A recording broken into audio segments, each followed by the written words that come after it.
Porous Sindhu Naresh porous का शासन क्षेत्र आधुनिक पंजाब में झेलम नदी और चिनाब नदी के बीच अवस्थित था।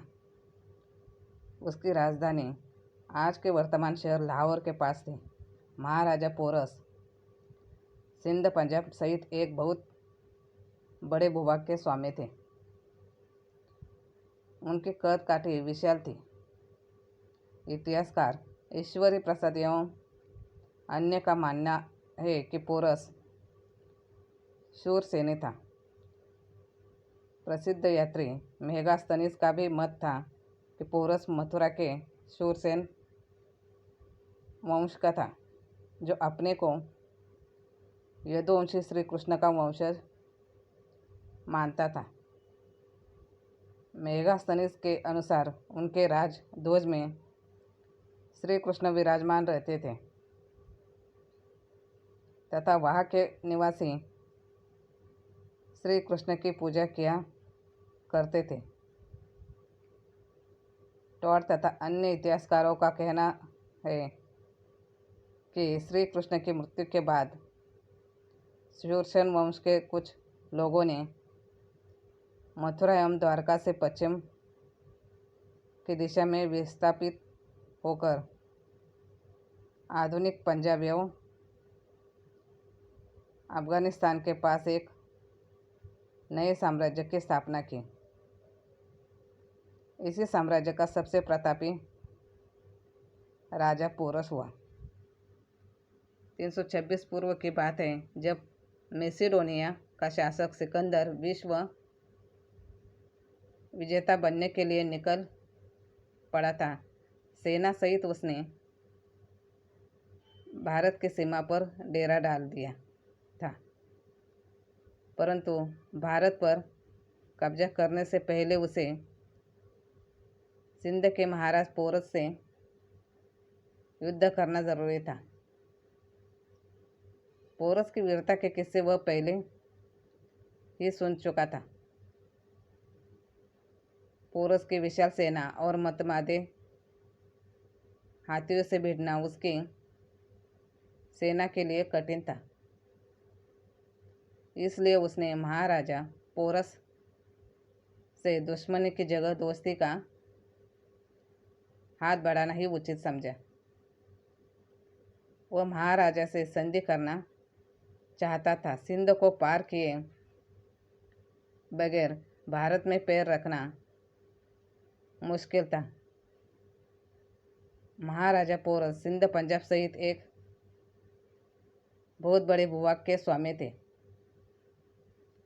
अब संधि का प्रस्ताव लेकर महाराजा पोरस के पास कौन जाए, सिकंदर को इस बात की बड़ी उलझन थी। एक दिन वह स्वयं दूत का भेष धारण कर महाराजा पोरस के दरबार में पहुंच गया। महाराजा पोरस में देश प्रेम की भावना कूट कूट कर भरी हुई थी। इसके साथ साथ वह इंसान की परख भी बखूबी कर लेते थे। उनकी तेज नजरें दूत वेश में आए सिकंदर को पहचान गई, किंतु वो चुप रह गए। उन्होंने दूत को पूरा सम्मान दिया। दूत बेजदारी सिकंदर ने अपने सम्राट का आदेश सुनाते हुए कहा कि सम्राट सिकंदर विश्व विजय के लिए निकले हैं और राजा महाराजाओं के सिर पर पैर रखकर चल सकने में समर्थ है। वह सम्राट सिकंदर अपने आप से मित्रता करना चाहते हैं। यह सुनकर पोरस मुस्कुराए और बोले, राजदूत, हम पहले देश के पहरेदार हैं, बाद में किसी के मित्र, और फिर देश के दुश्मनों से मित्रता। दुश्मन से तो रणभूमि में तलवारें लड़ाना ही पसंद करते हैं। दरबार में मतभेद बातचीत का सिलसिला जारी ही था।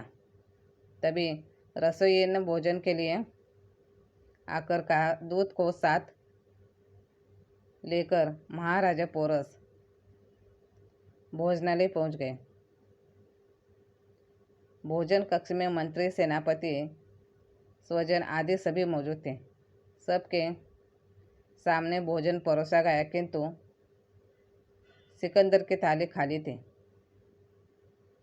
तभी महाराजा पोरस ने आदेश दिया, हमारे प्रिय अतिथियों को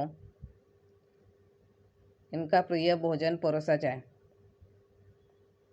आज्ञा अनुसार दूत भेजदारी सिकंदर के थाली में सोने की रोटियां और चांदी की कटोरिया में हीरे मोती का चूर्ण परोसा गया। सभी ने भोजन शुरू किया, किंतु सिकंदर की आश्चर्य भरी निगाहें महाराजा पर थी। दूत को परेशान देख महाराज पोरस बोले, खाइए खाइए ना राजदूत, इससे महंगा भोजन प्रस्तुत करने में हम असमर्थ हैं। महाराज पोरस के इस वचन को सुनकर विश्व विजय का सपना देखने वाला सिकंदर गुस्से से लाल हो गया और बोला, ये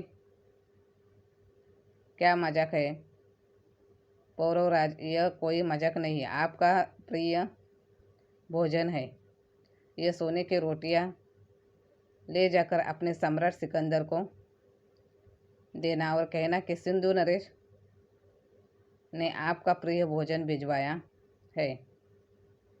महाराज बोले। ये सुनकर सिकंदर तिलमिला उठा। आज तक किसी ने सोने, चांदी, हीरे मोती का भोजन किया है जो मैं करूं? मेरे प्यारे मित्र सिकंदर, जब तुम ये जानते हो कि मनुष्य का पेट अन्न से भरता है, सोने, चांदी, हीरे मोती से नहीं भरता, फिर तुम यो लाखों घर उजाड़ते हो। महाराज पोरस बड़े शांत चित्त होकर बोल रहे थे।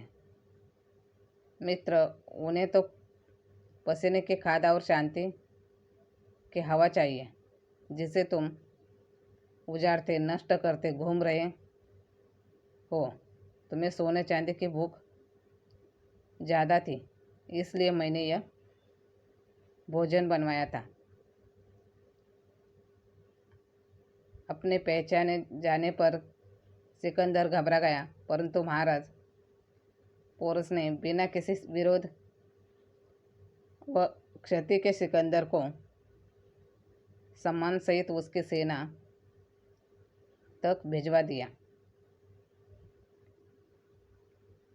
धन्यवाद।